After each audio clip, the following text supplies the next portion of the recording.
Time to start this Cosmos Roundtable slash Ciampi lecture. And I'm glad to welcome Sofia Donoso and Cristobal Rovira Kaltwasser, if my pronunciation is correct, as Ciampi visiting scholars at our department.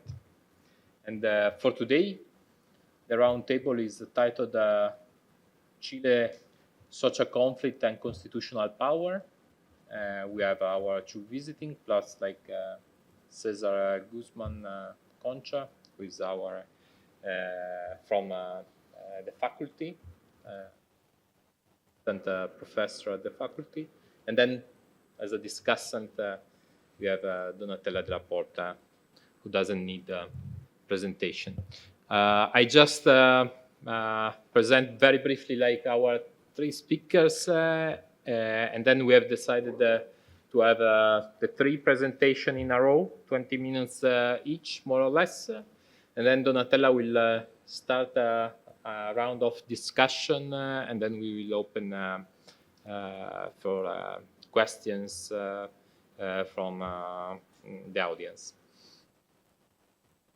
Sofia Donoso is currently the principal investigator of the Fondazione Regular project entitled Political Learning Social Movements at the Universidad de Chile. She did her PhD at the University of Oxford, and her main lines of research are social movement, institutionalization of protest, parties movements, participation in protest in comparative perspective. I remind that both Sofia and Cristobal will stay with us for a month, so they are here to be kindly exploited from all of us. Second speaker is Cesar Guzman Concha, assistant professor at the Scuola Normale Superiore and research fellow at the Cosmos Center. He earned his PhD in sociology from the University of Barcelona, and his main lines of research are social movement, political participation, political sociology, and comparative studies. Our last speaker is Cristobal Rovira Kaltwasser. He's professor at the Instituto of Political Science of the Pontificia Catholic University of Chile and associate researcher at the Center of Conflict and Social Cohesion Studies, and director of the Laboratory for the Study of the Ultra-Right. He has obtained his doctorate in political science at the Humboldt University of Berlin, and his main research areas are comparative politics, far right, and populism. And I think I've done. So, Sofia, I think if you are ready, we can start with your presentation.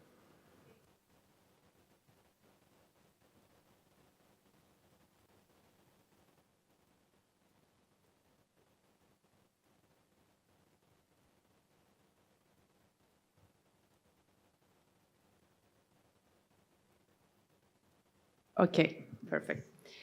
So thank you very much for the presentation, and thank you, Donatella, for the invitation to Italy to spend some time here as a Ciampi visiting fellow, and also to Cesar for organizing this. So today I want to talk about the role of social movements before, during, and after Chile's failed constitutional process. I will provide you some context in case you not too familiar with what happened. It's a little bit complicated. So yes, so the idea for today is to talk about the role of social movements in mobilizing, constructing organizational capacity, and a discursive context before the social uprising in Chile in 2019. Then I will briefly talk about the role of social movements during the social uprising, and then its participation during the constitutional process. And then I would like to reflect a little bit about what Chile's failed constitutional process actually unearthed, and what lessons and what research agenda we can develop based on this experience. So briefly, after mobilizing in huge, in massive protest waves during the dictatorship in Chile, which, as some of you might know, endured for 17 years, once democracy was reinstated in Chile, social movement organizations tended to demobilize. And there are a lot of discussion and papers written about this, right? And part of the reasons were some formal restrictions to challenge the status quo. Chile, in contrast to other Latin American countries, inherited a constitution. So many of the political institutions were, so to say, binded by this constitution. And there were also several authoritarian enclaves that made collective action more difficult. And there was also an electoral system that favored, majorities, and it was very difficult for smaller groups to organize and articulate a challenge to the status quo. But there were also many informal restrictions to challenge the status quo. Part of the political organizations on the left had learned that the democratic breakdown in 1973 was in part due to the excessive, so to say, mobilization processes that paved the way for the authoritarian regime. So once democracy was reinstated, part of the challenge to consolidate democracy had to do to moderate demands, to moderate the pace of change. So that was, I argue, an informal restriction to articulate collective action. The dominant discourse was very much that. And there were, of course, intertwined relationships between political actors and social movement leaders that had, fought against the dictatorship during the 80s. But once democracy was reinstated, this discourse of moderation was channeled through these intertwined relationships. And as many would argue, there were a sort of cooptation of the leaderships, of the most important leaders of the social movements that had been very active during the dictatorship. And finally, the path to reinstate democracy in Chile was a difficult one. It was very different, for instance, for the one of Argentina, and so the right in Chile had a lot of power once democracy was reinstated, and so to consolidate democracy, there was a need to calm the concerns of the business elite, but also of the right. So, in summary, during most of the 90s and the beginning of the 2000s, Chile was characterized by a process of demobilization, and we saw very few processes of social movements. This, of course, changed from the mid-2000s onwards, when we started to see, especially with regard to the students, first in 2006, the emergence of the Pingüino movement. It was a movement composed of secondary school students. We also had really important student mobilizations in 2009 and 2011. Our current president is a former student leader from the 2011 student protest movement. We also had important mobilizations again in relation to a lot of environmental issues, and also against the pension system in 2016.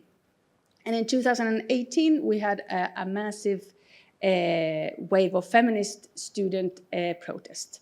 So in sum, from the mid-2000 onwards, we've seen really important articulation of social movements in diverse areas. And as this graph shows, based on the data of the Observatory of Social Conflict of the COES, throughout these protest waves, there were quite specific demands that were articulated: labor demands, issues related to students and other provision of social welfare, also political demands. And in contrast, when the social uprising started in 2019, the demands were so-called unclassified. So it was very much more diffused in terms of demands, and as I will argue, in terms of a specific social actor spearheading the protest and articulating the protest. So the social uprising, I'm gonna refer to this very, very briefly. I don't know how much you know about this. This started as social protests usually do, with a very specific demand. What the metro fee was gonna be risen, and so secondary school students protested, and this escalated to massive protests across the country. And as this sign says, Chile despertó, so Chile woke up. So this kind of escalated into unprecedented numbers of people on the street. On October 25th, we had almost 1 million people on the streets of Santiago, but also in many other cities across the country. And so what was the role of the social movements that had been so active during the previous decade, during the 2019 social uprising?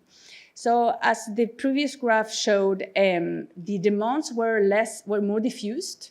And I think the main slogans that the social uprising became famous for show that too. For instance, hasta que la dignidad se haga costumbres, until dignity becomes costume. It's a very broad, encompassing slogan that where all sort of specific demands fit in, right? And so, as this graph shows, there were also, in contrast to previous protest waves, where there were specific student organizations, both high school and university, also labor organizations, feminist organizations, neighborhood organizations. During the social uprising, there were many so-called encapuchados present. Encapuchado means hooded, so it means a protester that don't show the face. It has a very negative connotation, and are usually, associated to more anarchist protest repertoires of actions. So yes, it was much more diffused. So, as many scholars have characterized, this social uprising was characterized by this massive and spontaneous emergence and a very rapid escalation of protests. And there were multiple demands that were encompassed by these broad slogans, broad collective action frames, for example, until dignity becomes customary. And so the usual suspects of protests in the previous protest waves were not the one leading the social uprising. Yet, I think that it has been overlooked, the role of Unidad Social, which is an umbrella organization that had been created before the social uprising, and that in which labor organization, feminist organization, environmental organization, student organizations, so on, joined, and this umbrella organization, I will refer to it as a cross multi-movement coalition, did play a role. It failed to coordinate and spearhead the protests, but they did nonetheless play a role. So in some work in progress that I'm developing with Antoine Meillet and others on the Unidad Social, we analyzed this as an example of a cross multi-movement coalition, and we show that different mechanisms were at play during the creation of this cross multi-movement coalition, but also during the later development, and they were not necessarily the same. So for the creation of this cross multi-movement coalition, brokerage and frame bridging were very key. But then, as we show in the paper, as many other social movement organizations tried to join the Unidad Social, the discussions became much more difficult, and the process of brokerage did not serve as a mechanism of internal cohesion anymore. And especially the labor organizations and the feminist organizations clashed in terms of their discourses, in terms of the organizational practices, in terms of their ways of making decisions. So we talk about the emergence of new mechanisms, the frame dissolution. So in the first phase, they conceived themselves as an anti-neoliberal coalition, but that frame sort of diluted as many other organizations joined the Unidad Social. And there were, as I mentioned, clashes between different sectors of organization. And so this cleavage formation also impeded that the cross-multi-movement coalition, endure and was able to play a role during the social uprising. And so we argue in the paper that it's really important to, when we look at the creation and development of cross-multi-movement coalitions, it is very important to differentiate between the mechanisms that play throughout the process. And so social movements and this umbrella organization, Unidad Social, failed, as I mentioned, to coordinate and spearhead the process of social mobilization. And in general terms, this process of mobilization did not have like specific leaderships that could decide over people protesting on the streets. And so what happened was that the way in which this political crisis was managed by the Piñera government, Piñera was a right-wing politician, what happened was that political parties in Congress decided to start a constitutional process as a way of challenging this political crisis. And so the whole discussion that had been brought up by this process of social mobilization moved to the Congress, right? Moved to this institutional space. And the original plan for this constitutional process was to have a referendum in October 2020. That happened, of course. Then there was an election of members of the Constituent Convention. The Constituent Convention started its work and submitted its draft. And then it was supposed to, there was a second referendum to approve or reject the constitutional text. And then the idea was that if that draft was approved, the Congress would promulgate a new constitution. But that was the original plan. But as you know, in the 2022 draft ratification referendum, the text was rejected by 62% of the people. And so part of the right-wing actors that had participated in this process had promised during the campaign that in case this was rejected, they would secure a second constitutional process, and that happened. So there were negotiations about the character of this second constitutional process, and they finally reached an agreement in March 2023, and that process involved a much shorter shorter process of deliberation, but also a much more reduced group of people deciding on this. So then there were new elections for the Constitutional Council, 50 members this time. Previous time there were, I think, 155. And for this election, the far right won 35% of the votes. Cristobal will talk more about this so-called pendulum, or he will rather question that. But we saw a very different scenario after this second election for constituent members. And then, as you know, this second draft was rejected. So that's why we talk about Chile's failed constitutional process. So we had two referendums, and in both referendums, the draft that was proposed was rejected. And so what did social movement organizations do once the constitutional process, the first one, because the second one, they sort of left out. The first one, what did they do once it started? So the first thing that is important to say is that there was a lot of discontent with the way in which the protest had been channeled, and many social movement organizations were very suspicious of what could come out of that.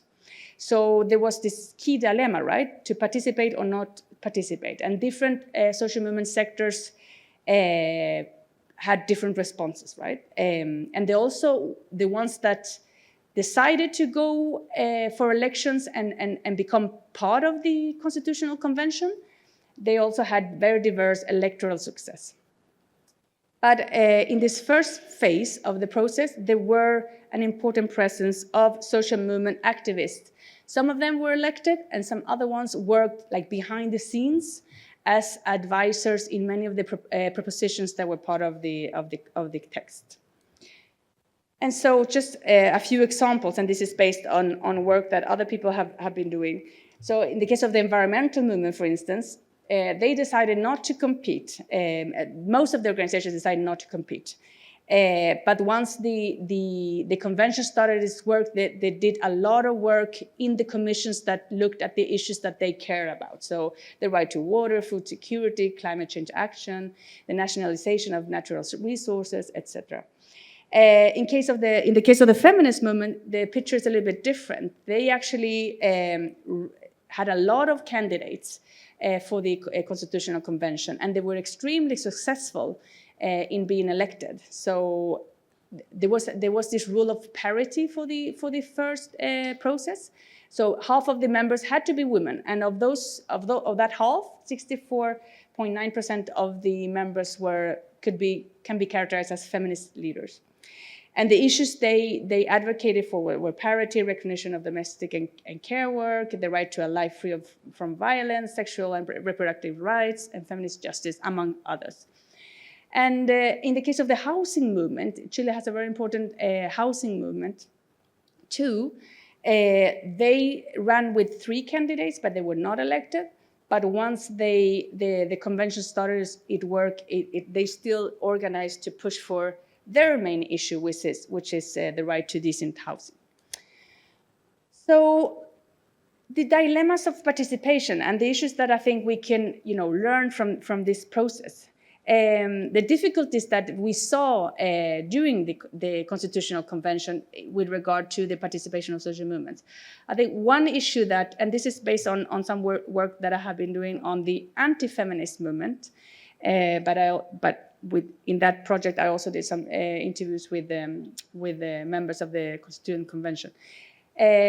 One of the issues was that it was very difficult to provide a global vision. And I think that's something that is common to social movements when they enter any institutional sphere in general, not only, of course, a constitutional convention, but also, of course, when they become part of the state apparatus or political parties, etc. Because they come from a trajectory, advocating for one issue, and a constitution, of course, by definition, need to address all issues that define our common life, right?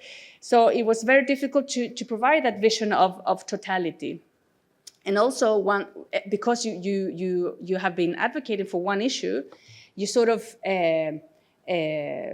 put all your eggs in one basket, right? Like and that of course makes it very difficult to negotiate, as this other quote states.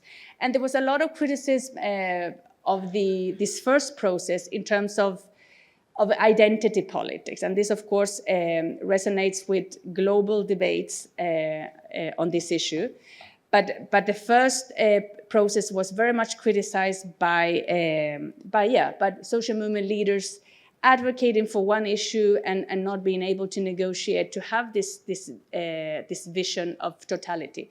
And this was a really a common complaint among the few political party members of the Constitutional Convention, who, by definition, have a more general view of what should have been part of the text.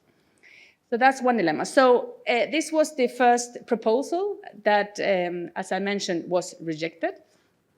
And so the question to finalize is, what can we learn? Chilean social movements always give us a lot of food for thought, and I guess that's why we so many studying social movements in Chile. A few things to conclude. One is that in terms of which debates I think the aftermath of the constitutional protests resonate with. I think one, of course, is the issue of constitutional mobilization. There is an emerging, burgeoning literature on constitutional mobilization, which of course is a sort of extension of the concept of legal mobilization, but with different procedures and different actors. And if you want, much more at stake, because when you define a constitution, you're sort of defining the totality of the legal text that will define the political game. Another debate that I think is really important and to think about the aftermath of the constitutional process is the debate on backlash politics, because this was Cristobal would talk about, he will kind of reject the thesis of this pendulum that many argue happened in Chile. But I think when you look at the social movement organization level, I think you can sort of think about like a backlash and a very strong reaction, especially to the first process in which feminist organizations were very influential. And so the anti-feminist movement and anti-feminist organizations rearticulated and became much stronger. So I think when you look at that level, I think it's quite useful to engage with this other debate and global debates on these issues. This is not something that is unique to Chile. And in terms of the consequences of this failed constitutional process and the consequences for social movement, I mean, the constitutional process, I think, I would argue, can be viewed as an extreme case of the opening of the structural political opportunities. Everything is at stake, right, in this constitutional text. And I think many of the members, especially the feminist members of the first process, viewed it in this way. The feminist movement in Chile has been, since the reinstatement of democracy, very reluctant to engage with state institutions and very careful about their autonomy. But nonetheless, when the constitutional process started, they decided to actually participate in this constitutional process, this institutional space, right? And I think it is because it was viewed as an unique opportunity to put forward the demands that I have been advocating for such a long time. So what does it mean for the way in which we think about social movement strategies? Because if this is a case of an extreme opening of the structural political opportunities, you could argue that social movement actually think about the strategies in different way, right? The issue of participating or not participating. And I think there it's very important to look at how these social movement organizations, the way in which and the extent into which they were engaged in institutional activism before the constitutional process. I think those trajectories are really important to understand the way in which they engage with the constitutional process later. And also this was a space in which social movement activists and leaders of political parties had to meet, right, and construct alliances in a context in which the distance between them was very deep. And in terms of long-term legacies of the participation of social movement activists in this space, I think one basic question is, of course, how this experience was assessed by activists, what this means for the future engagement in institutional spaces, and the long-term biographical impact that this had. Right? I've been in an anecdotal way. I've read interviews and I've conducted some interviews, and some activists have were really disappointed about the result, and the reaction was sort of never ever more engage with institutions because of the result. But in other cases, they and especially because the far right has been growing since then, in other cases the reaction is quite the opposite. So I think we have a lot to study yet about the impact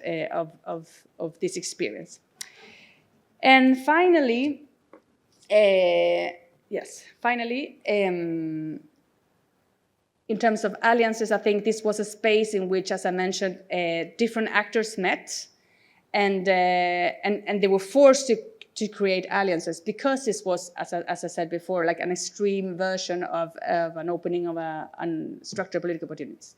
And I think this is especially the case in the feminist movement, in which different generations coexist and have had, before the constitutional process, been very distanced from each other. So I think one possible concept that I've been thinking about is like generational brokerage, because I think what happened with the feminist movement in this specific context shows that there was a role of some feminist activists that had played a key role and that helped to unite different generations within the movement. Thank you.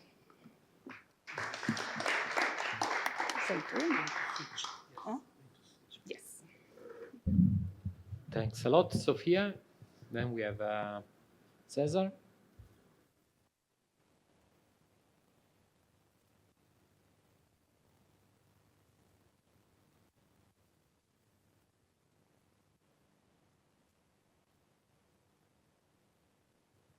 All right, your button.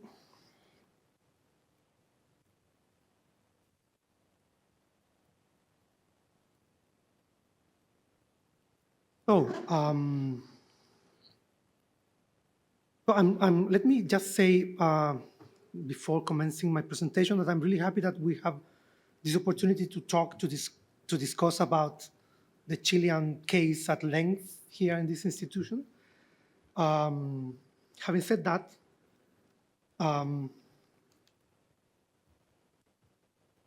in this presentation, I intend to do three main things. No?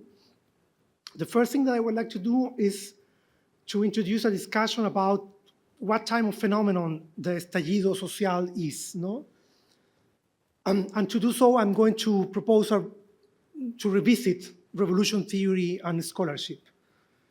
The second thing that I would like to do is to place Chile and the estallido social in the context of long-term and regional trends of social conflict in Latin America, to appreciate how this event stand out given the context, no? Given the regional and the national and the country context. No?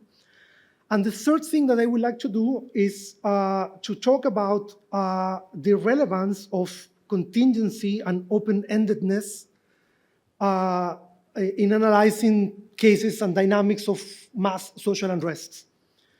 And I will invoke the concept of strong emergence, and we relate it to the idea of existential threats. All right. So I said that we will need to, I believe that it would be necessary to revisit revolution theory in order to understand the uniqueness and specificities of mass social unrest. So, as you might remember, historical sociology told us that great transitions produce massive disorder. No? For example, in the transition from agrarian societies to industrialization and capitalism, there were a number of peasant revolts and urban riots. No? On the other hand, we also know that as some significant pieces of research have suggested, the threat, and I emphasize, the threat of revolution led elites to accept political reforms or to introduce redistributive policies. No, I emphasize the concept threat because it's not the actual revolution that leads to reforms, it's the threat perceived or real of a potential revolution. No? The main factor. No? Also, we know that revolutionary protests rarely emerge as revolutionary from the onset. No? Normally, revolutions grow and emerge out of processes of positive feedback and endogenous emergence.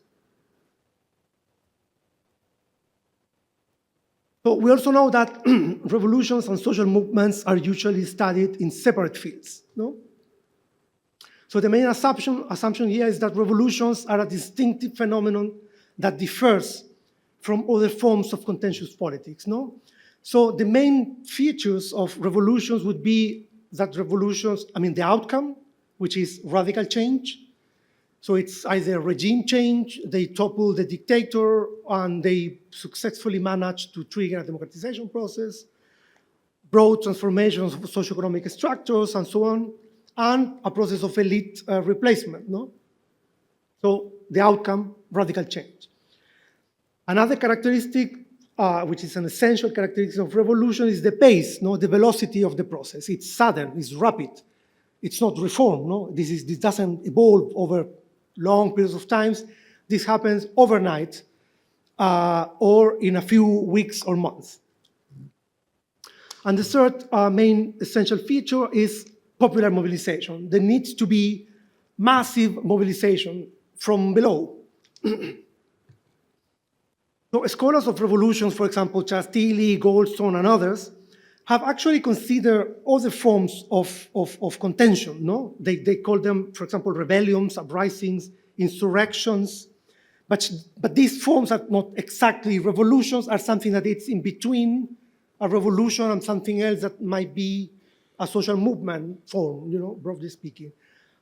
Timothy Garton Ash, for example, also coined the concept revolutions to refer to the wave of democratization in the former Soviet Union, no?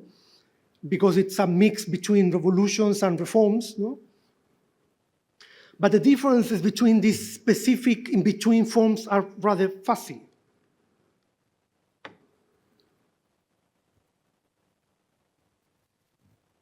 What?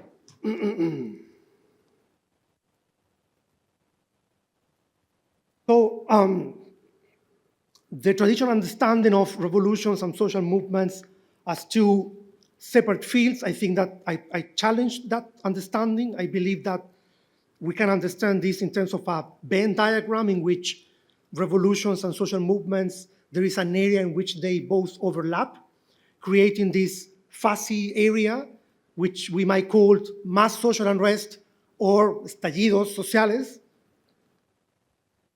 And that's the area that overlapping between these two supposedly distinct concepts is the area that I propose to explore here, no, and develop further here.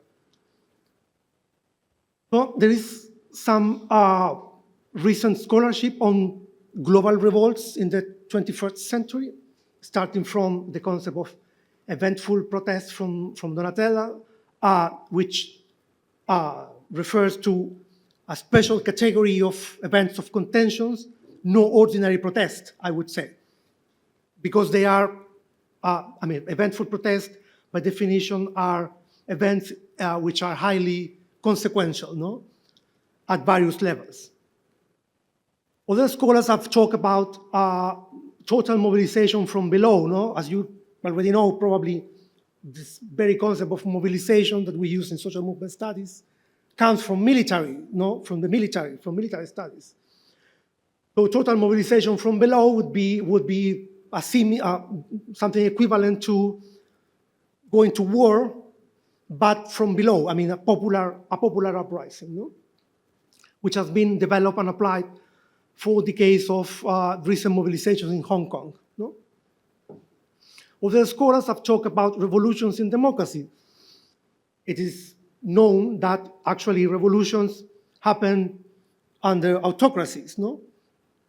But actually there are cases in which broken democracies are an ideal setting for revolutionary movements that take place in countries which have regular elections, elected governments, and so on.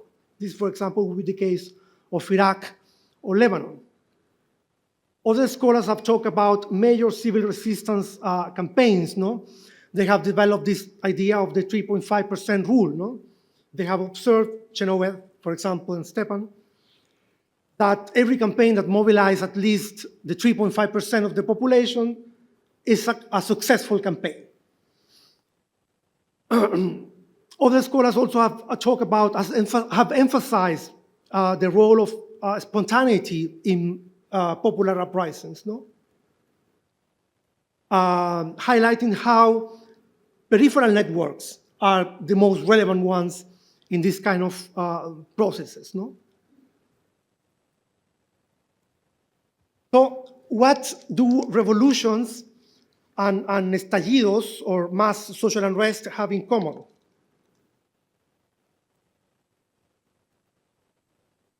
Of course, mass popular participation. Thank you.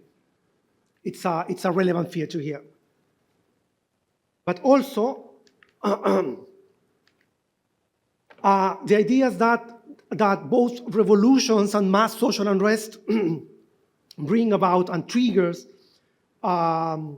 processes of unpredictability and indeterminacy of political struggle, no? Highly contingent processes, highly complex, which start a political dynamic which is open-ended. For example, Guzman speak about moments of confusion where nobody knows exactly what's going on. Beisinger refers to these also as compressed history, no? Which is any action, event, or belief, no matter how seemingly minor, might have wide-ranging consequences. Or the concept of collective uncertainty, no? Which is a situation in which the members of a group simultaneously make their actions conditional on one another's and are at loss to figure out where they collectively stand. So nobody knows exactly what's going on and what the others are going to do. And this, of course, suggests that we would be in presence of what systemic or system theory calls a strong emergence, no? When the outcome of social mobilization is more than the sum of its parts, no? There is something new that cannot be reduced to the single elements that made it possible, no? So going back to Chile 2019, so the 2019 uprising fits with these characteristics. So we have a popular, massive, spontaneous mobilizations with multiple focal points, disruptive forms of protest, which lasted several weeks, even months. And we have also the self-awareness of elites and citizens regarding the uniqueness of the moment, no? Of course, I mean, people start to talk about La Revuelta as something, you know, that's the name of the thing that's going on. And there are attempts, popular attempts, to produce a new symbolic order, which is something that is an important feature of revolutionary processes, no? To rename places. For example, you know, this attempt to call the Plaza Italia, no, which was the main focal point of protest in Santiago downtown, as Plaza Dignidad, no, Dignity Square, no. Eventually, now with hindsight, we now know that attempt failed. So nobody now talk about Plaza Dignidad, no. Only a few people would still be doing that, no. But this attempt of founding a new symbolic order it's very significant in my view. But the Chilean case also poses a paradox, no? Because while being highly consequential, the uprising does not produce substantive impacts aligned to the demands of protesters, no? So there is no broad socioeconomic reform or broad significant political reform, no? So the puzzle here is that the social outbreak or this uprising in Chile would be a case of high consequentiality with low success, no? This is interesting because contentious politics theories would suggest or tell us that actually success depends on conditions that are present in this Chilean case, no?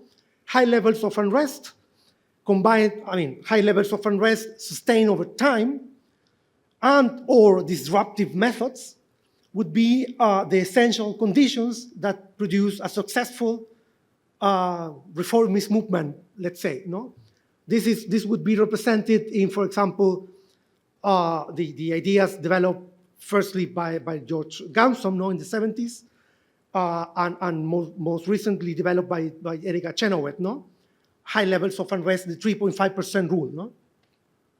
supermassive protests are a guarantee of success, no? And the ideas of Francis Fox Piven, no?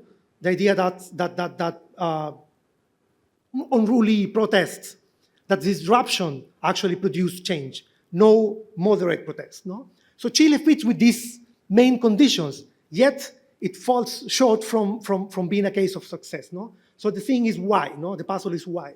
There are some explanations. I think that Sofia before advanced some of this potential explanation, probably, and because I saw the Cristobal presentation before, because he shared it with us, I know that he is going to talk about this too. Some explanation, some scholars emphasize or highlight the role of backlash, no? Others talk about decoupling between political actors and social movements, no? Others talk about successful repression, no? Eventually, the state was able to quell protests. And what I would like to do here is to emphasize the role of contingency and the open-ended character of mass social unrest. So let's have a quick look at some quantitative data that I hope that shows the outstanding nature of the Chile's uprising of 2019. This is data for 4 countries, Chile, Argentina, Brazil, and Peru. Chile is in blue, Argentina is in red or orange, Brazil is in gray, Peru is the yellow line, between 1919 and 2023.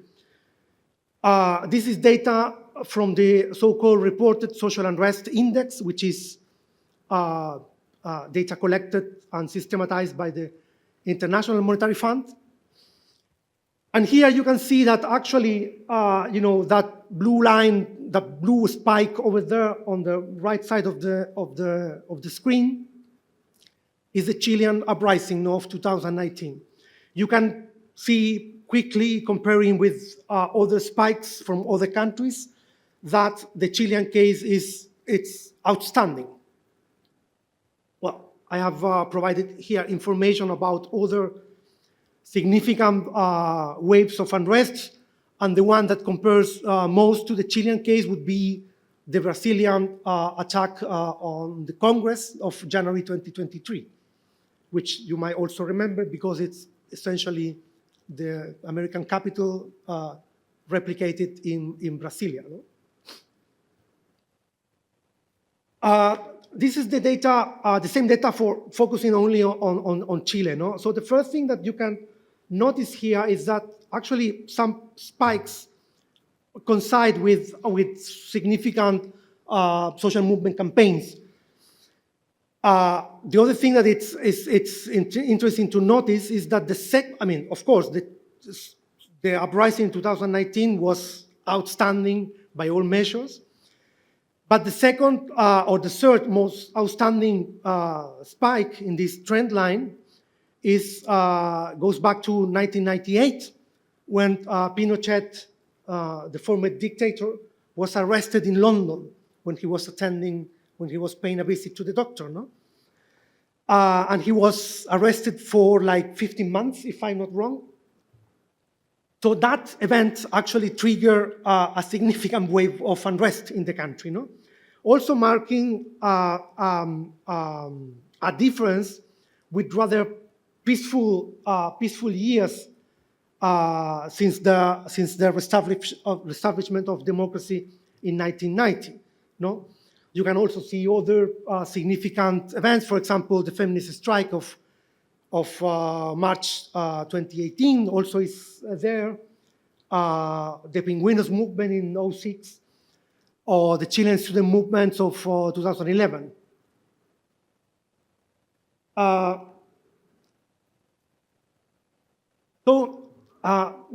What important information tell us this data is that the intensity of protests have grown over time.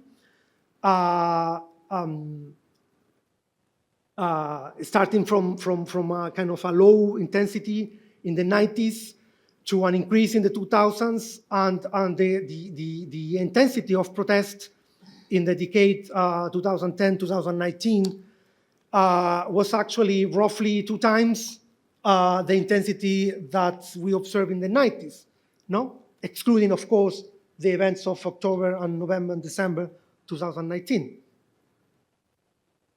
The intensity of protests in October 2019 is 39 times higher than the average of the decade, no? So this gives a glimpse into what kind of phenomena we are looking at, no?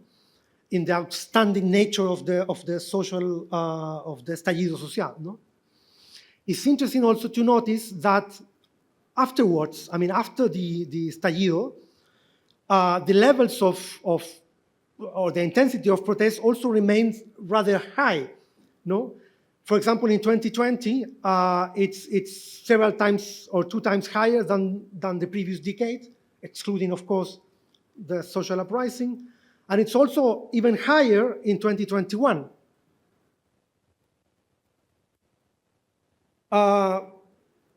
Well, this is basically a trend line in the 2010-2019 decade. I'm going to skip this information for the sake of time. Let me pay attention to this for a second. This is the protest intensity from 2019-2023, you know. What it's interesting to notice here is that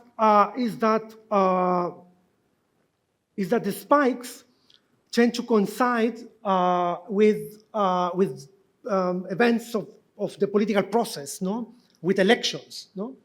So contention is punctuated by institutional politics. This is an interesting kind of finding because it indicates that even though the levels of contention remains higher than the traditional intensity levels of Chile before the uprising, contention tends to align to the institutional timing, no? To the institutional process, no? And for example, here you can see that, you know, contention regarding the presidential and parliamentary election of 2021, when Boric was elected, was significant. I mean, there was significant mobilization and afterwards counter-mobilization. There was, I mean, in the second round, it was Boric, the left, against a far-right candidate.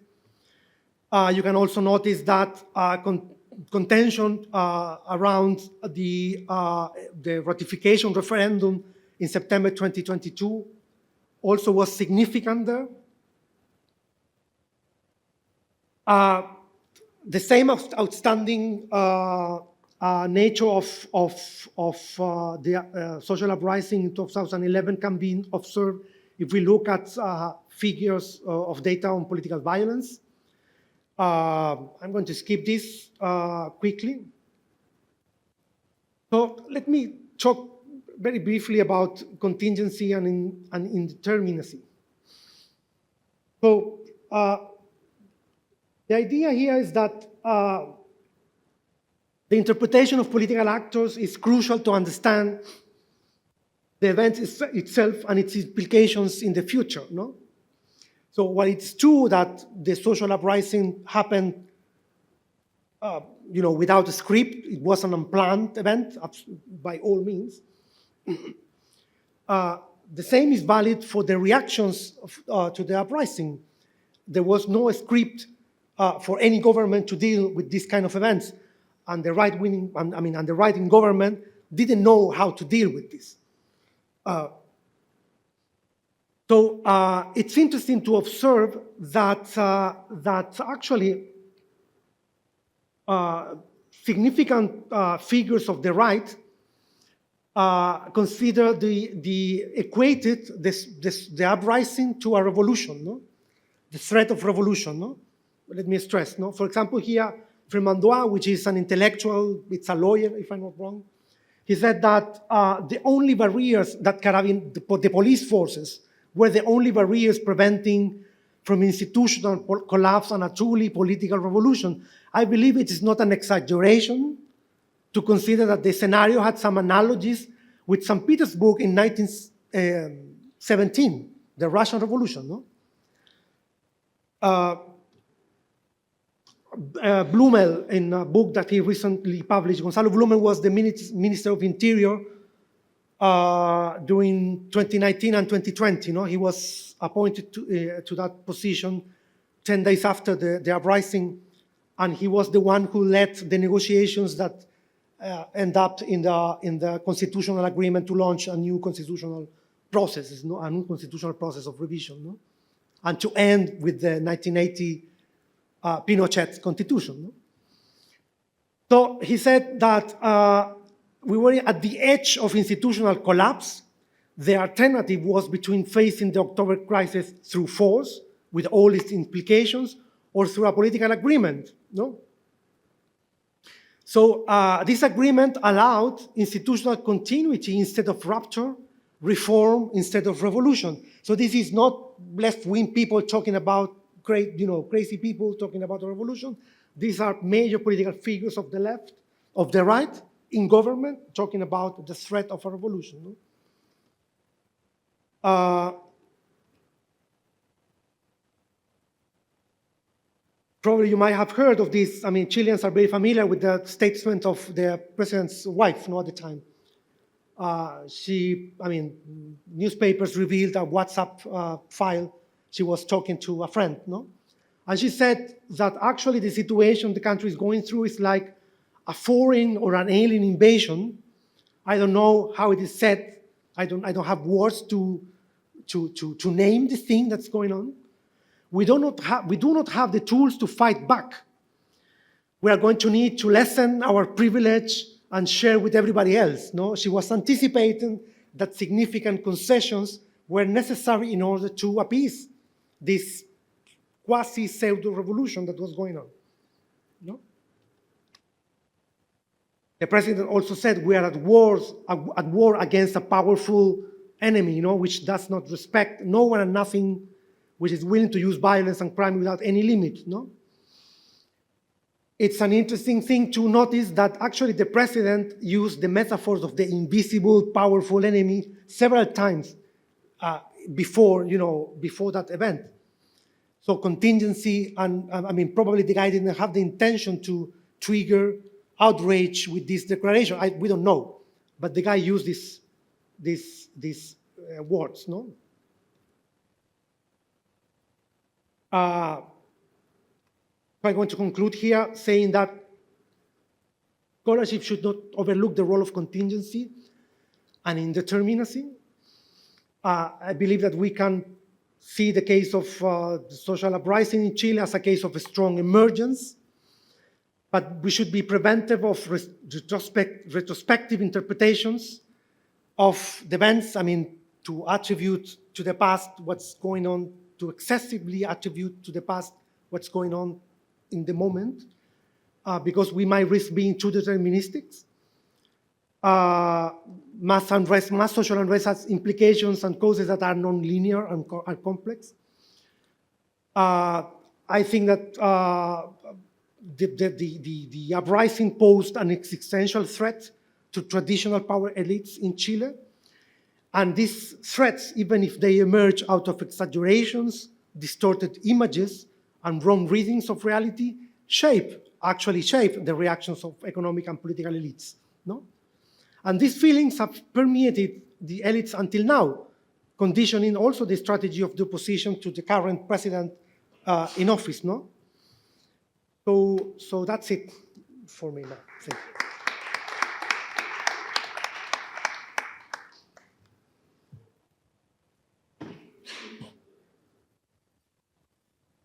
Thanks a lot, Cesar.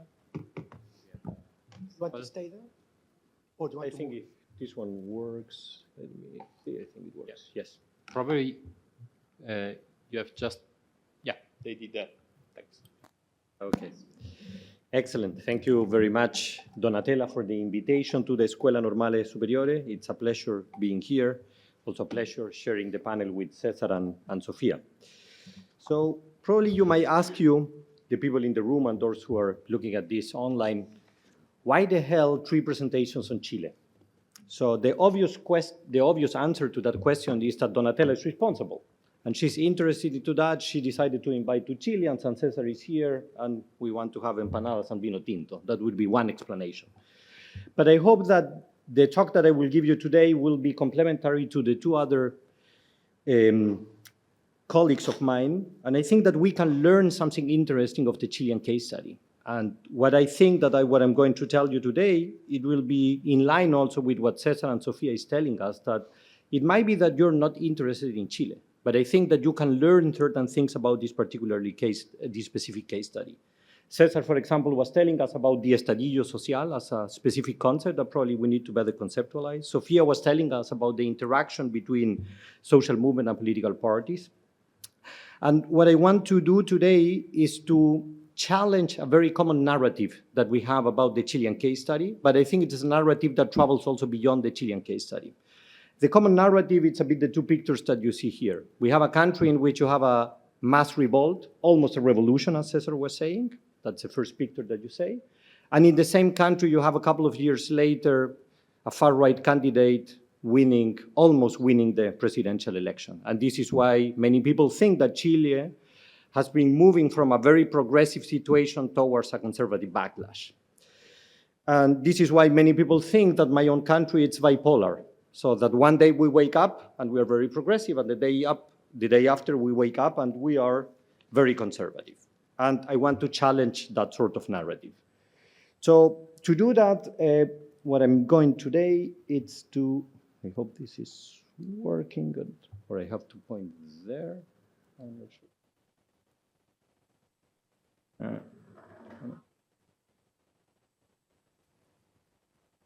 Yes, there. Okay.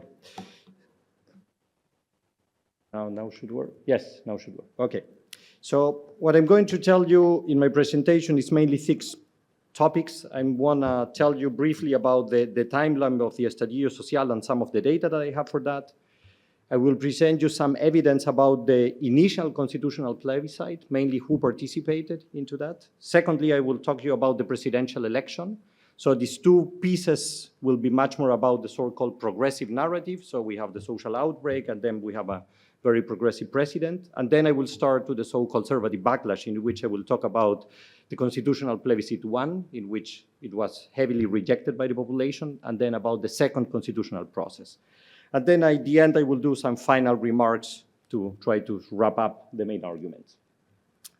So about the timeline and data. So the first point that I want to make is the common narrative is that Chile has experienced a progressive period of time, which started with the social outbreak, and it lasted until the election of Gabriel Boric as the president of the country. Then we have a second narrative, which is the conservative backlash, which we can roughly say it goes from the rejection of the first constitutional plebiscite till the current situation, I would say. And there is a key, I will use for that different pieces of evidence to try to challenge that sort of narrative. And I will talk mainly about 4 different surveys that I have done in my own country. These are all face-to-face surveys, nationally representative. They're highly quality data.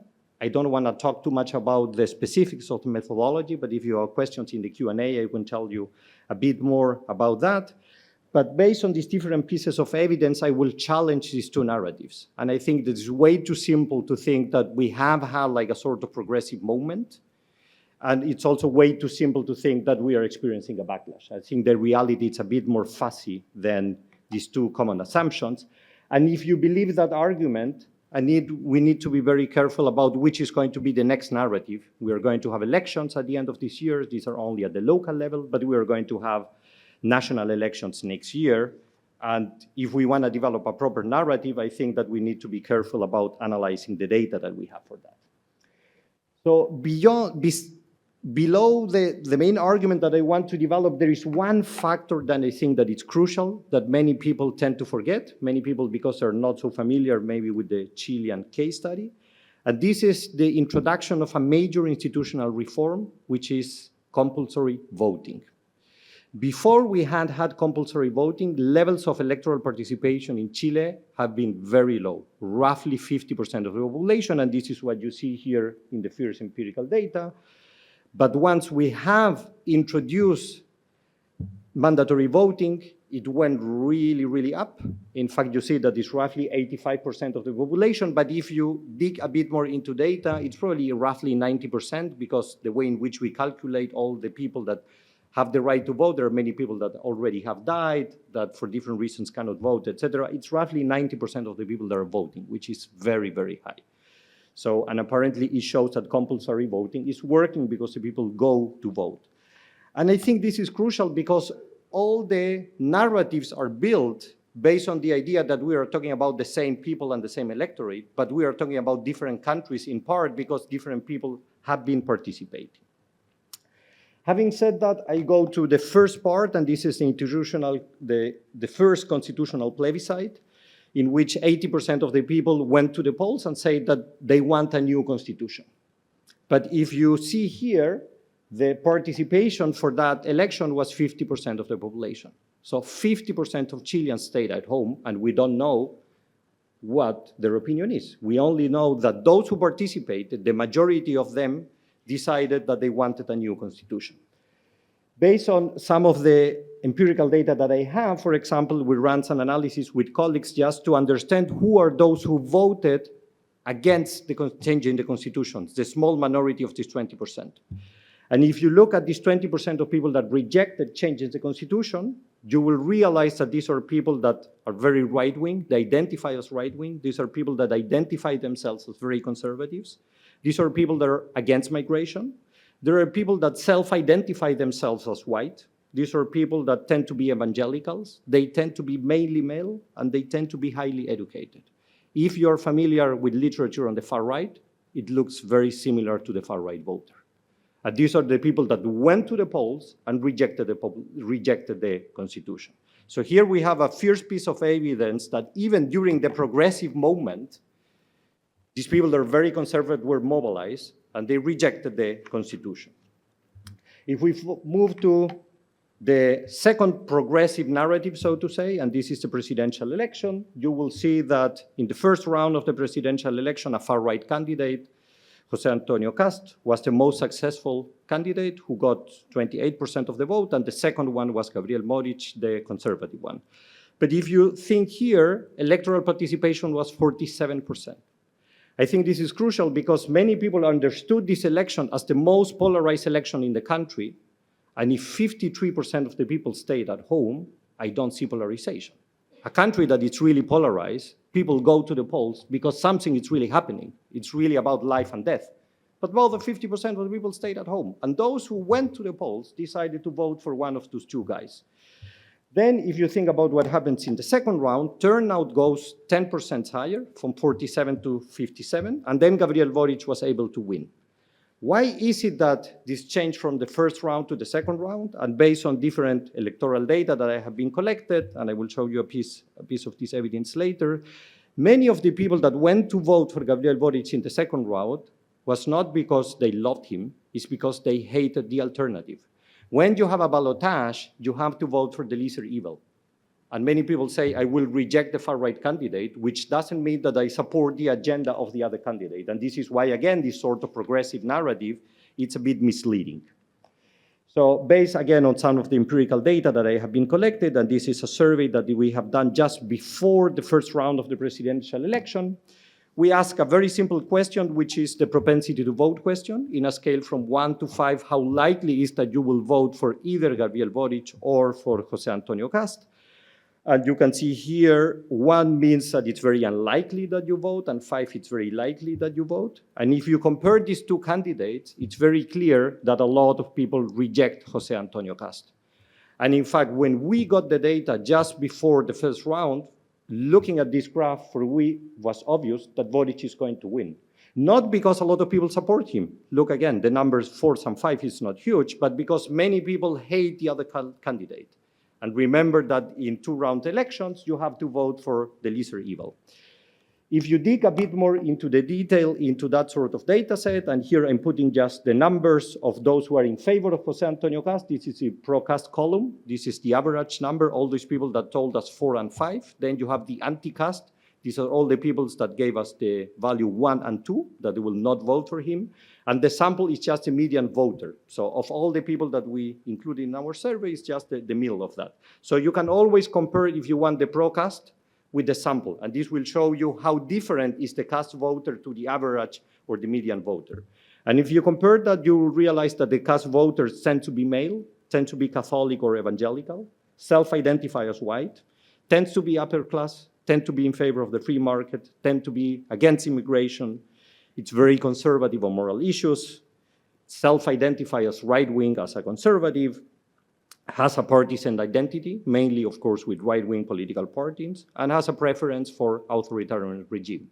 Again, if you are familiar with the literature on the far right, it looks very similar to a far-right voter. And these were not few people that were voting for that candidate, but because he was more hated than the alternative won, who was Gabriel Boric. Now I move to the second part of the presentation, and now comes the backlash argument that many people are developing, and the backlash argument starts with the election of September 2022, in which Chileans went to the poll, and there was a massive rejection of the new constitution. 62% of the people say that they don't want this new constitution, and only 38% of the people say that they wanted this new constitution, which, by the way, was very progressive on many, many issues. The common explanation of why people rejected the constitution, it's a very simple one. The constitution was too progressive, it was too leftist. And because the median voter is more conservative, people went to the election to reject that sort of constitution. I think that this explanation is only half of the story. And the other half of the story that is very important is the introduction of compulsory voting. Remember that for the first referendum, 50% of the people went. And for that referendum now, you have a participation of almost 90%. And the introduction of mandatory voting implied the mobilization of a huge amount of people that we don't have very good data about who they are and to what extent they are very programmatic when taking a decision. To support that argument, I will present you again just one piece of evidence, and this is one survey that we have done just before that constitutional referendum. We finished, in fact, the fieldwork one day before. We got the data, and the result was very puzzling for us. Because if you see here, we almost got a draw between those who are saying that are in favor of the new constitution. This is 34% of the population told us in the survey, and we have 31% of the people that told us that they're against the new constitution. And we have, that's very interesting, 30% of the people that didn't know or they didn't answer the question. So, and then what we started to look at is in more detail about the characteristics of these different kind of people that say, I will vote against, in favor, against, or I will not, don't have a clear opinion about that. If you look about those who said that they will vote in favor of the new constitution, it's a very classic progressive voter. These are people that are left-wing, they tend to be young, they tend to be female, they tend to be highly educated, they tend to support democracy, they're politically interested, and most of them told us that they participated in the social outburst. If you look at that, those people that said that they will reject the new constitution, they tend to be right-wing voters. They are much more 40 to 50, they tend to be male, they tend to be highly educated, they normally reject democracy, they're politically interested, and of course, they did not participate in the social outburst. So my feeling is that if we didn't have mandatory voting, the other third that I will talk in a second will not participate. And probably we might have a rejection of the Constitution by 1 point or 2 points, or it might be even possible that the new Constitution had been approved by just one or 2 points. But we have this other third that participated because it was mandatory. And what we know about these people is that these are low-class citizens with very low levels of education. They're not interested in politics at all. What is pretty fascinating is we have very different indicators for calculating left and right policies, immigration, cultural issues, etc. And in all these things, these people are in the middle.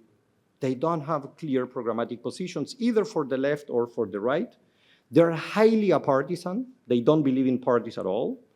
And what is more interesting for us, they don't have any record about political participation in the past. We had several questions about, did you participate in the last presidential election for the first round, for the second round, etc. And most of these people did not participate in the past. Again, I cannot prove it, but our feeling, in fact, and mathematically works wonderfully. If you add these two groups, you have the 60% of people that rejected the Constitution.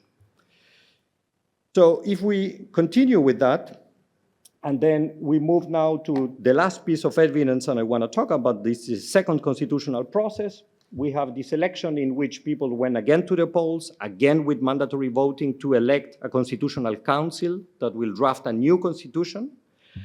And here, what is interesting is the right-wing forces were massive about getting a very good result. And as you see the numbers, they got roughly 6 million of voters, divided in different kinds of political forces. And the main winner was the Partido Republicano, which is the far right, with 3.5 million voters. And for the left, with a major defeat, they were able to mobilize roughly 3.6 million. Pretty interesting is we had 2 million null votes. If you consider the whole population with the right to vote, this is 20% of the population that went to the polls.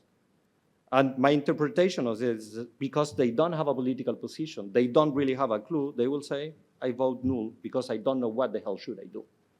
And in this sense, they were pretty honest, so to say, that they don't have a programmatic position. And then if we go to the final part of the story, and this is the plebiscite, again with mandatory voting, in which people have to vote for this new constitution, that it was a much more conservative constitution, mainly because the right-wing candidates were the ones in charge of drafting the new constitution. What you see here is this constitution was rejected. The right-wing camp, so to say, lost roughly 500,000 votes. And the vote in contra, the people that rejected the constitution, was much bigger. And again, it's based on some empirical data that I have. I don't want to bother you with statistical models. We know that most of the people that rejected that constitution were those people that in the election for the Constitutional Council voted null. And now when they had this constitution in front, they decided we are not convinced about this new constitution, and then we say we are going to reject that null constitution. But again, the people rejected the constitution not only because it was too conservative, also because these voters are very willing to punish the incumbents. And this is one of the main drivers for these low sophisticated voters. So now to wrap up, I go to the final remarks about what we can learn about the specific case study, but I hope to tell you something about also beyond the Chilean case study. The first aspect that it's important to consider is that the so-called progressive narrative, I think it's not really based on empirical data. And if you analyze both the social outbreaks and the rise of Boric, the argument that I want to develop here is that they were successful in mobilizing what section of the Chilean society, but large sections of Chilean society were not necessarily in favor of those processes. Remember again, the election of Boric, the way in which I read it and the data that we have, it's not because many people liked him, it's many people disliked the alternative. And this is why, to a certain extent, he's not a very popular president today. The conservative backlash argument is based again on this idea that the new constitution was way too progressive and people are much more to the center, and because of that they say we don't want to have like a too leftist constitution. I think that's part of the story. But if you don't consider mandatory voting, you are not understanding why people decided to reject this constitution. And in fact, based on empirical data that we have, we know that it's a lot related to punishing the incumbent rather than based on strong programmatic positions. So I finish now with which are the main lessons that I think that we can draw from this case study for understanding Chile, but I hope also giving us some food for thought beyond the Chilean case study. The first one, believe me, I don't consider myself an institutionalist. But whenever you have to teach students about the role of institutions, I think this case, it's wonderful. Because if you imagine this whole process of constitutional reform, and if you consider that mandatory voting, one of the key rules was implemented only at the end, it changed the whole story. Imagine for a second that we have had mandatory voting from the beginning. It's very obvious what would have happened, I would say. We didn't have an 80-20 at the beginning. Probably we'll have a 60% of the people saying we will change the constitution and 40 not. The Constituent Assembly will be much more closer to the median voter, and we'll have today a new constitution. But for something that we can discuss in the Q&A, the legislators decided to put the mandatory voting at the end of the process. And this is why I think when you implement these reforms are crucial, or the way in which I put it here, if you use compulsory voting, sometimes yes and sometimes not, this generates a lot of distortion to the process of democratic representation. The second aspect that I want to emphasize here is that once you introduce mandatory voting, you are mobilizing a big chunk of the population that normally don't participate. And based on the evidence that we have, at least for Chile, of course, we'll need data for other countries, but I think that argument might travel relatively way to other places. We know that these voters are not programmatic voters. They don't identify themselves in left and right-wing issues. They're not very sophisticated. Pretty interesting, based on all these pieces of evidence that I have, they take the decision of voting and how to vote very late. And when I'm telling you very late, we are collecting these data sets, and we have 1 week before the election, still 30% of the people that don't know where they're going to vote. I think these people take the decision literally 1 or 2 days before the election, which means that doing prognosis about them, it's extremely complicated, if not almost impossible. Third aspect that I want to emphasize, this is maybe the good news for many of us in the room. If you look at the different public opinion data that we have for Chile, it's a relatively, and I emphasize the relatively, progressive country in the sense that most people tend to be relatively progressive both in the socio-economic and the socio-cultural issues. And this is why the electoral success of the far right, I think it's not a given. But I emphasize that the electoral success is not a given, which means that the far right is not going to win the presidential election. My main fear with the far right, and this travels beyond the Chilean case study, is not whether they are able to access government, is the impact that they have on the whole political system. In the case of Chile, I'm very worried about how the mainstream right is transforming itself because of the right of the far right. So the far right in Chile might be pretty successful, not because of the amount of people that they get elected, but because they're able to change the political agenda. And last but not least, and this is some food for thought that I think might travel also beyond the Chilean case study, I think that compulsory voting might work as a sort of moderation mechanism. Because once you mobilize everyone, you force them to participate, the possibility that radical forces that are very good at mobilizing their own core constituencies diminishes, because you have much more people participated in the political process. Think, for example, about the last European elections, in which the main headline is the far right has won, but only 50% of Europeans on average participated. If you look at public opinion for Europe, we know that more than 50% of the people in Europe dislike the far right, but many of these people stayed at home. Thank you.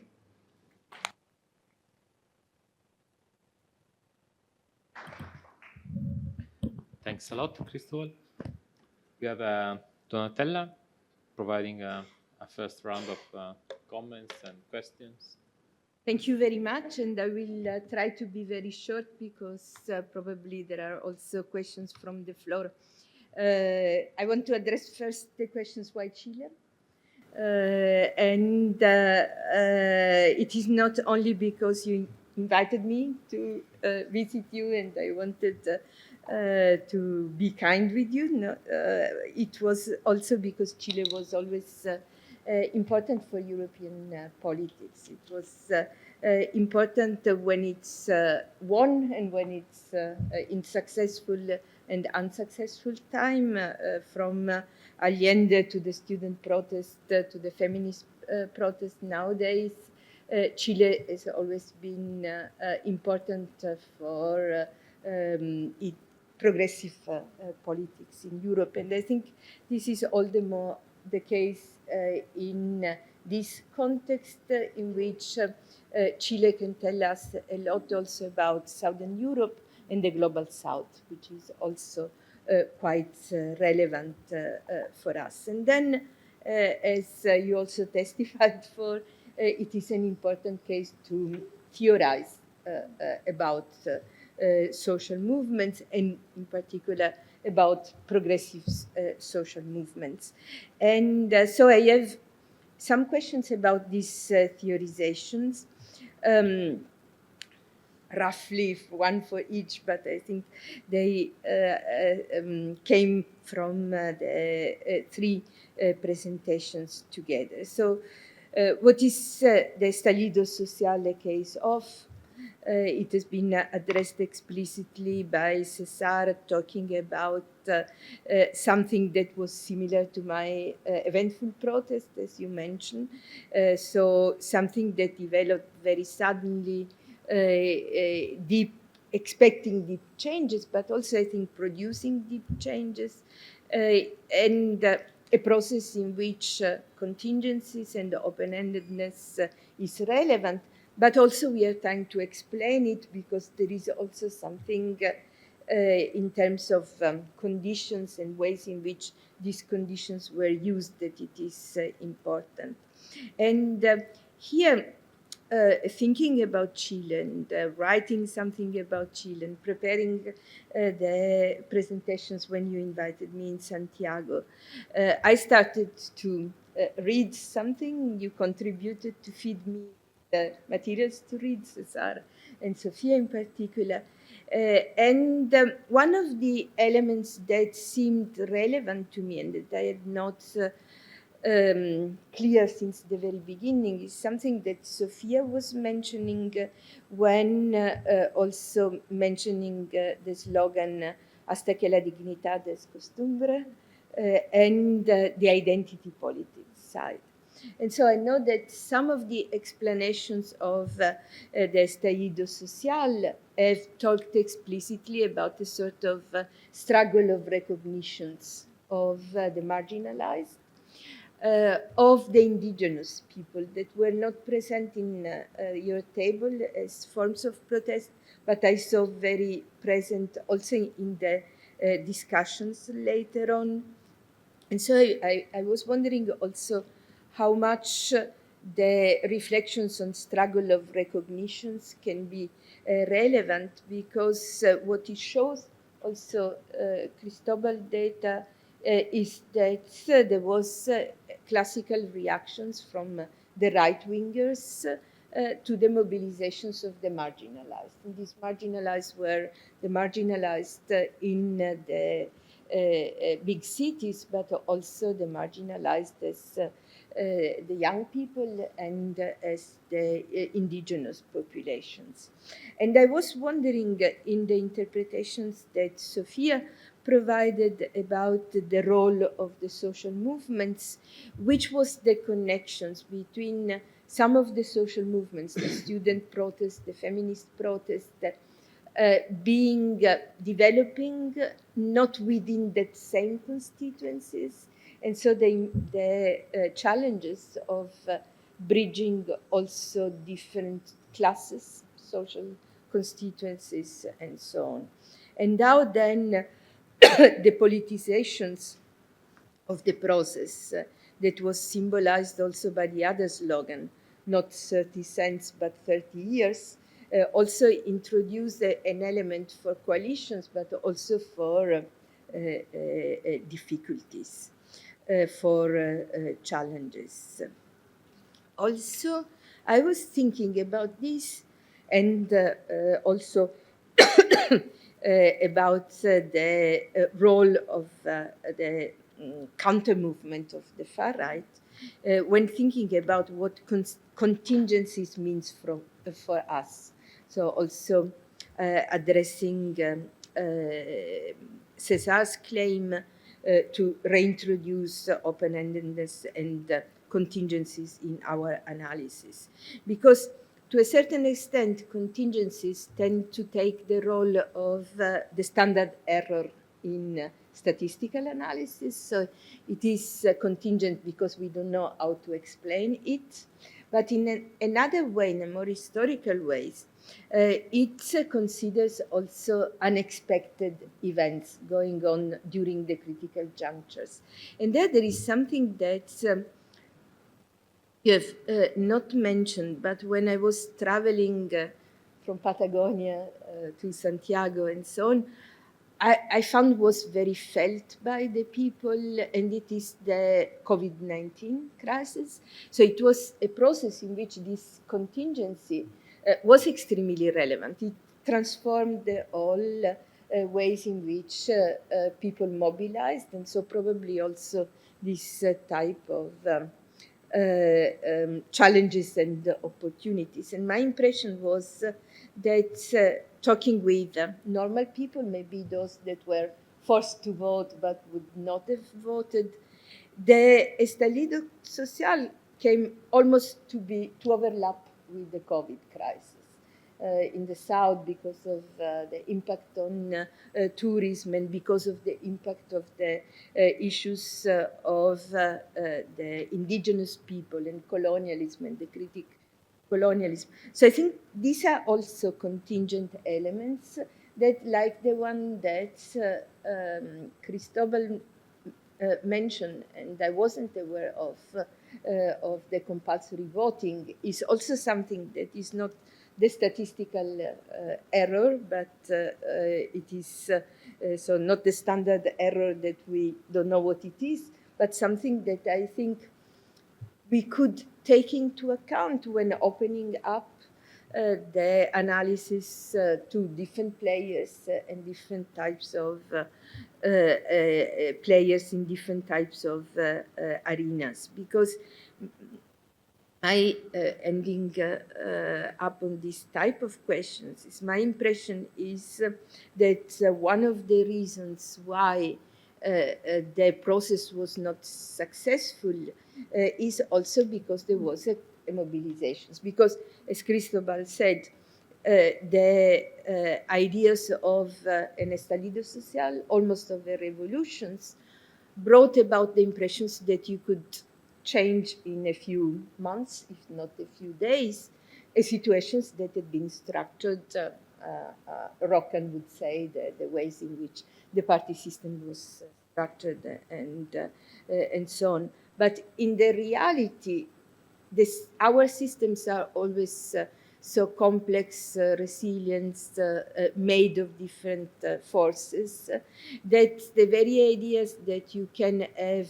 a final victory is challenged. And so in this sense, I saw some positive, optimistic elements in these presentations, in the sense that the type of constitutional process was at the same time conceived as a sort of non-negotiable aim, but it had processual type of consequences, so that it was a failure if you think in terms of having a new constitutions, but it produced changes that probably are resilient themselves. And this reminds me also of the typical waves of optimism and pessimism that we go through when in some important countries in Latin America, and some of the more resonant ones, there is a victory or a loss of the progressive forces. So it happened in Brazil, for instance, but also the Brazilian case showed that Bolsonaro was, of course, a moment of regressive politics being on the winning side, but it was not the last word, and it had not erased what had happened before. So this is my general reflections, and I think that it also applies to reflections on the constitutional avenues, these constitutions from below. Because when for the lecture I gave in Santiago was comparing the Icelandic case with the Chilean case, what I noticed were a lot of similarities, some technical issues that I saw relevant in both cases, like the fast pace of the process, so you had to develop the constitutions very quickly, even if it was a longer time perspective than the social movements themselves. So you had to develop this process quickly, but when the social movements were in a normal type of decline. Then there was a long constitutional text. This was something that also in the Icelandic case was considered as a weakness eventually, because it was a process in which different claims were laid out one after the other, and this is also in one of your citations. So it made for extremely long constitutions that were easy to attack, and they were attacked point by point in the counter mobilizations. And also related with this, the lack of expertise. So I talked with David Altman, for instance. He said sometimes we had a request to provide a legal definitions of an issues for the next day. And this meant that these constitutions were also sometimes weak in terms of the technical formulations. This was a problem. But what I notice is quite similar in both processes is also that the other side reorganized, so that in the time periods that the constitutional process, even an accelerated one, required, there was the perceptions by many actors that they were going to lose a lot. And the fact that you say that, so the far right traditionally is upper class, well educated, and so on. It's not the poor people that eventually. Also makes for a type of analysis and expectations that has to factor in this sort of so counter mobilizations, disalignment between the results of the constitutions, because you said it is not the only explanations, but this was the case also in the Icelandic constitutions. The Constitutional Assembly was by far more left-wing and progressive oriented than the people in general. This was in both cases, so it is true in both cases that the constitutions was very, very advanced. So these are my comments. Thanks, Donatella. I think Donatella has touched a lot of points, but maybe we can open to further questions while you think about questions and comments from Donatella. And if there are like further comments, further questions, we take these. Given we have more or less 20 minutes. Yes.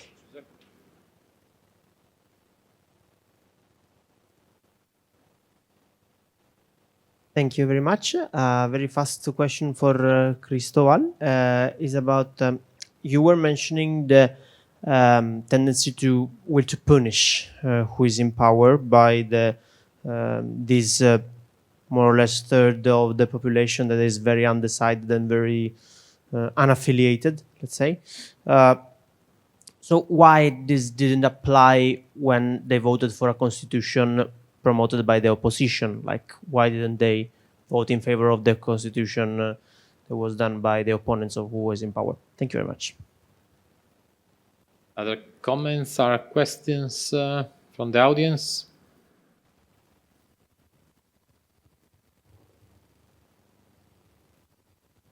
Thank you. I also have a question for Cristobal regarding the moderating effect of, or the potentially moderating effect of compulsory voting. What are the chances of radical political actors to organize these apolitical voters, which have until now not necessarily been mobilized by any of the existing political parties?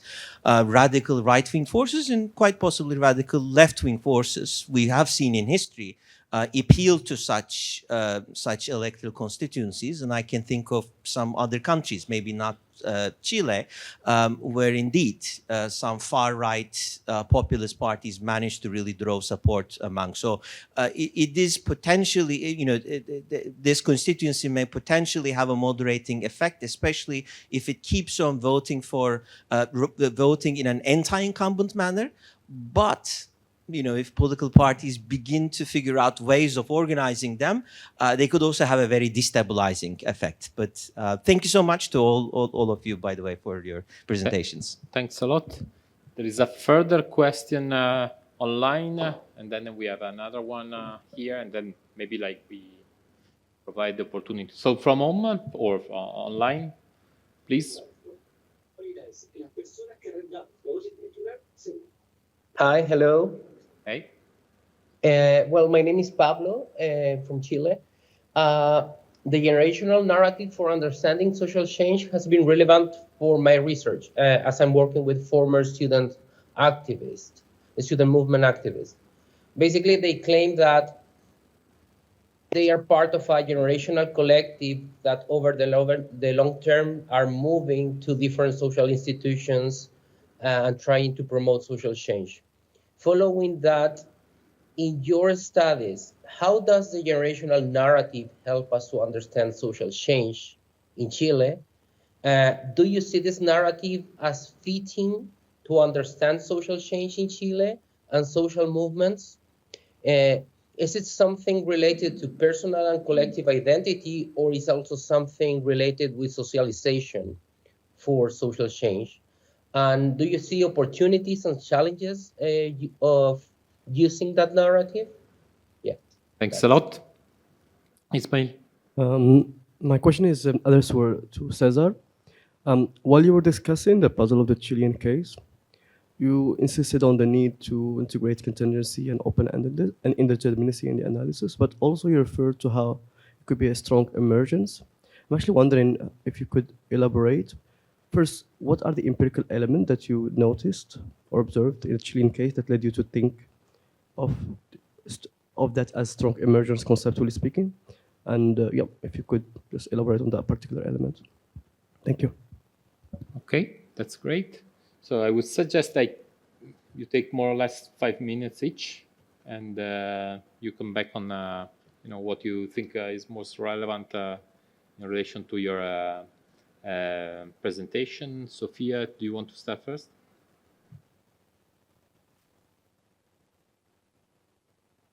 Thank you, Donatella, for your comments and also for the questions of the audience. One of the issues you addressed, Donatella, was the issue of the way in which indigenous protests and indigenous members of the Constituent Assembly put forward like a struggle for recognition. And I would say yes, definitely. It wasn't present in our presentations, but it was a key aspect of the whole process. In fact, when the Constitutional Convention started its work, it started with an indigenous ceremony. And this was broadcasted nationally, so it was extremely symbolic. And also the final text had many mentions. I think there was someone did some quantitative analysis of how many times they mentioned indigenous, the name of the different indigenous populations, and it was present all over the place, all over the text. And I think that's interesting in terms of.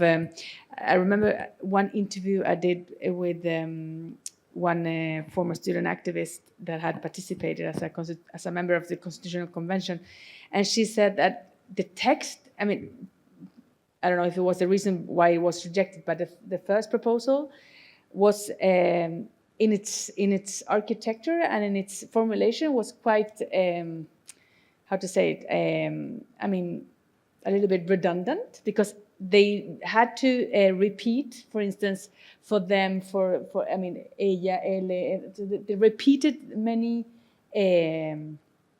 pronouns because they really wanted to make sure that it was present in every norm.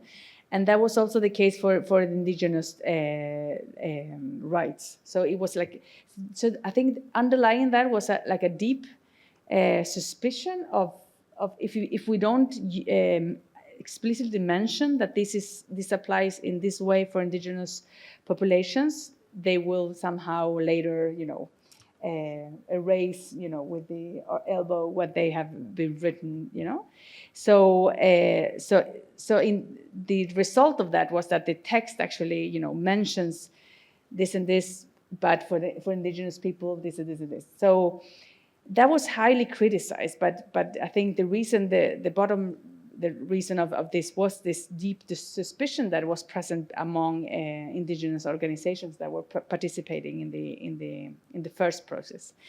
And I think it's also important to mention that many of these, I don't know if we can call them contradictions, but at least the text didn't look very, neat in the sense that, it repeated itself the whole time.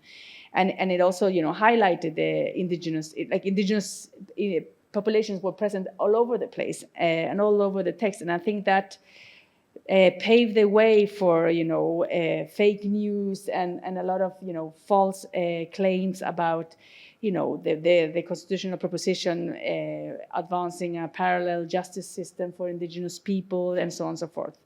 So it sort of unintendedly, contributed to this escalation, I would say, of fake news that in the end, I guess also contributed to the rejection of the first text that for the first time recognized plurinationality in a constitutional text for the different indigenous populations in Chile.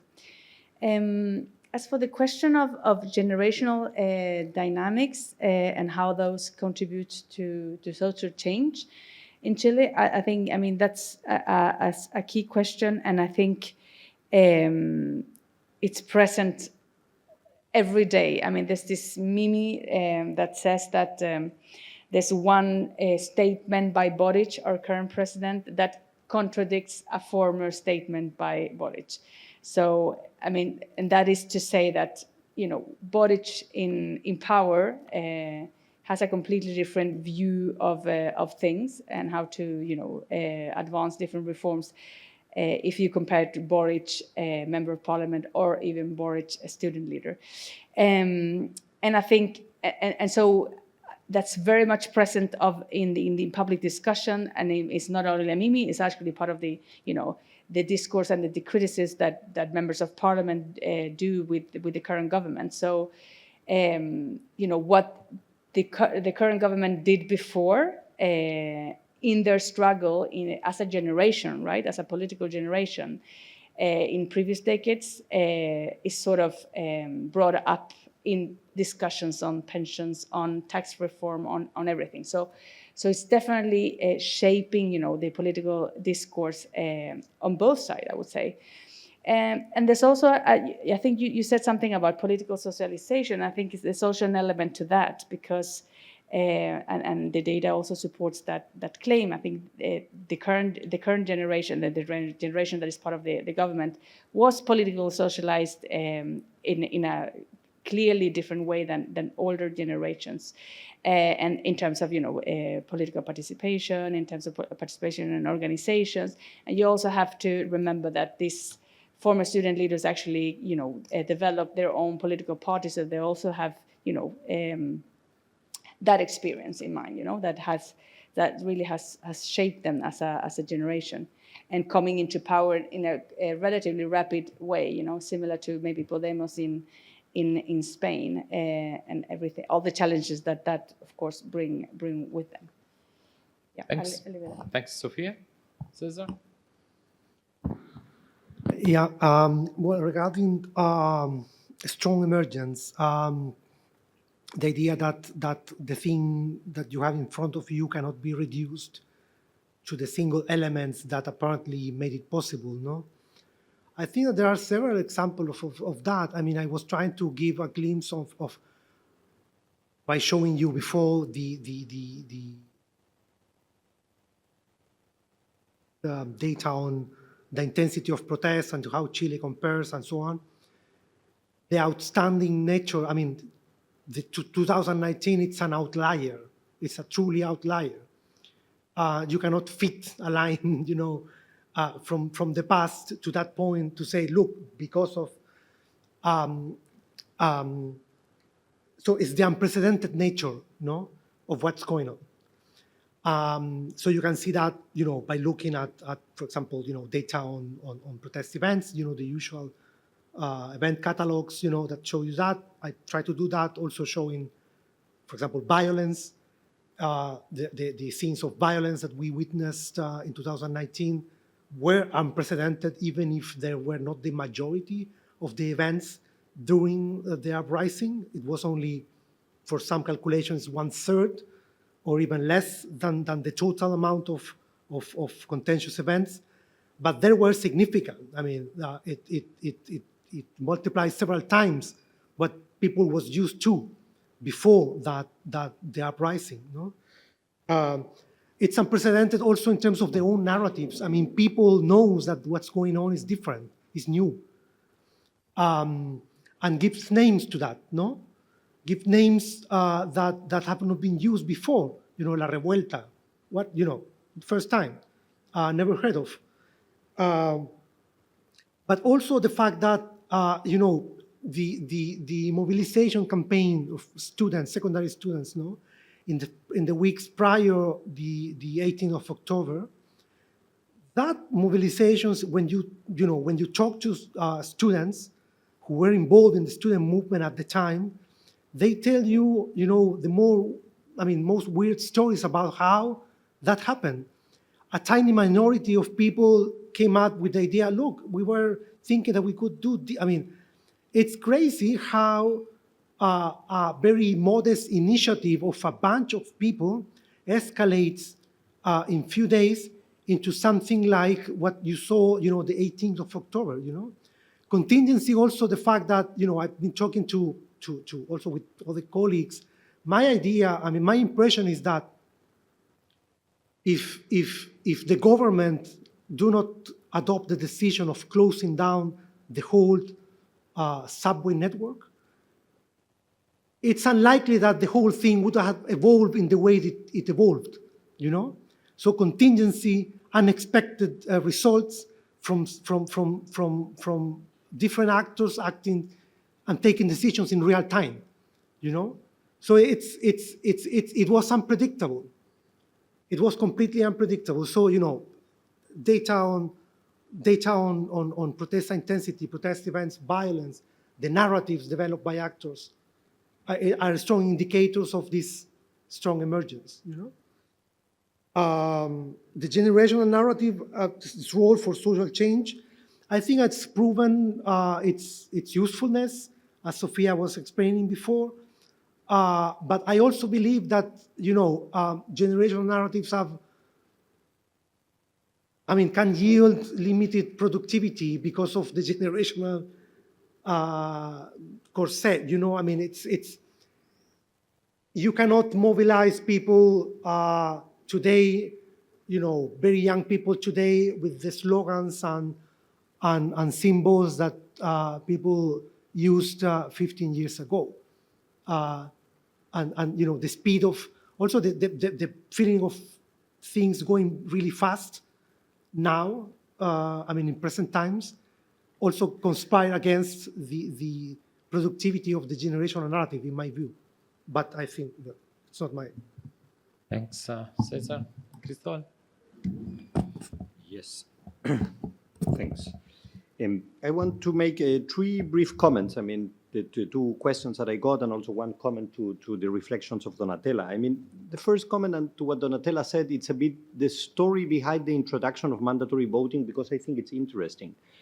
Chile was burning, and I think I agree with Cesar, that it was so contingent that nobody knew what the hell is going on, but the political class was deeply in disarray. And because of that, they say, okay, we need to do something, and this is why they decided to start this constitutional process. And when they were bargaining about the constitutional process, as far as I know, that's the few fieldwork that I have done, in the different papers that were exchanging about how this constitutional process would look like, the left was pushing for putting mandatory voting from the very beginning, and the right was very against that. Funnily enough, you hear the arguments about that, it's very simple. The left was assuming that poor people are left-wing, and they're going to vote for them. And the right was thinking poor people are for the left, so we shouldn't include that. So, and what I heard, that's the story at least that I know, that when the draft was finished and all the actors were saying, okay, this is the thing that we are going to sign, at the end they decided with the different papers that they were drafting, because the country was burning, they put the sentence, okay, mandatory voting is going to be only at the end. That the justification that they had is because we want that the Constitution is going to be approved by a huge majority. And the right was saying, we are not going to sign that, and the others were going to say, this is, if you draw that, if you take that out, then we will not sign the document. And the country was burning, and the president was calling them, saying, reach an agreement. And they put it. But then you see the interpretation that they had. It's completely misleading. They were saying, if you're a classic Marxist, very orthodox, poor people are left-wing. And if you're a very orthodox Marxist, you will think poor people will not vote for the right. If you look at empirical data, reality is much more complicated. So then I go to the first question, that this is about why punishment of the incumbents also in the second round. It's interesting, again, if you look at the data, I think there are two pieces of evidence that I think are important to consider. That. The first one is the issue that for the Constitutional Council, as I mentioned here, you have 2 million people that went to the poll but voted null. And these are people that objectively, I say that's my interpretation of the data that we have, they don't have a programmatic position. And it might sound a bit elitist, but they're so unsophisticated that they didn't have a clue about the hell they have to vote. They're drafting a new constitution, who are these guys, whatever, I vote blank, because I don't know what the hell should I do. They were very, in this sense, honest, saying, I don't have a programmatic position. When they got a draft, they had to take a decision about not something that is more abstract, it's about whether you want something, yes or no. And I think, and this is related a bit to the second question, it matters a lot what you are voting when you have mandatory voting. If you have mandatory voting for a parliamentary election, I think it's different than having a plebiscite in which you have yes and no. And the evidence that we have, again, based on the surveys that we have done, is most of these people that voted null, that don't have a programmatic position, decided to reject. Rejected not because of their own programmatic positions, but because they are willing to punish the incumbents. And these are people, again, that are not very sophisticated politically. They're very willing to tell the political class they're not doing the right things, and this is why they want to punish them, so to say. And this is to say, we're going to do that. It's even so clear that the right wing that wrote the new constitution, when they're developing their publicity, they tried to make the following jargon, because they were in favor of the new constitution. And in fact, the slogan that they say, it's like, vote in favor to punish the government. So they were trying to trigger, in fact, that sort of aspect, because we know from empirical data that, in fact, people wanted to punish. But it's way too complex to vote in favor of something if you want to punish something. And in fact, people punish something, and they reject it, so to say. And the government was willing to reject that, but for a programmatic reason, so to say. And then you have this strong coalition then. And finally, about the argument about the moderating effect of compulsory voting, I think at a theoretical level it makes sense. But there are a lot of intervening variables, I would say. And a couple of them that I think it is important to consider. The first one is something that I mentioned. It's really different if you have mandatory voting for a plebiscite, if you have for a parliamentary election, if you have for a presidential election, and particularly for a ballotage. A ballotage, you are forced to vote for the lesser evil, because you only have two alternatives. At the beginning, you had many, but now you're only with two. Probably you will not like any of those, and you have to take a decision, and you are forced to vote. If you have mandatory voting for a parliamentary election, it's different, so to say. But I think it matters a lot, the institutional system, so to say. And also I think that political culture matters a lot in this sense. It's different if you have mandatory voting in a country in which the political culture, for example, gives a lot of legitimacy, public legitimacy to certain far-right or far-left figures or not. And if these figures, by contrast, are very punished in general terms because they're seen as toxic brands, then the argument that I develop makes a lot of sense. Because if people see that sort of brand and say, this is toxic, I don't want to vote for that kind of party in any way. And in fact, if you look comparative data for Western Europe, you will see that the level of legitimacy of far-right parties is very diverse across of Western Europe, which will, to a certain extent, be the counter-argument, the argument that I'm doing, that if you introduce, for example, mandatory voting in Europe, it will work as a moderating effect in some countries and in others not, and this is probably related to the legitimacy of the different political forces. Thanks a lot, Cristobal. Let me remind Sofia and Cristobal will stay with us for a month. There will be like 2 further Ciampi lectures from Cristobal on the 3rd of July, the far right in Latin America in comparative perspective. And then we will have Sofia on the 10th of July, political learning and the rise of movement parties, lessons from Latin America. So thanks a lot, and I hope it will be like a great month in Florence, and you are invited to talk and ask for like opportunities to meet with these true scholars this month. So thanks a lot.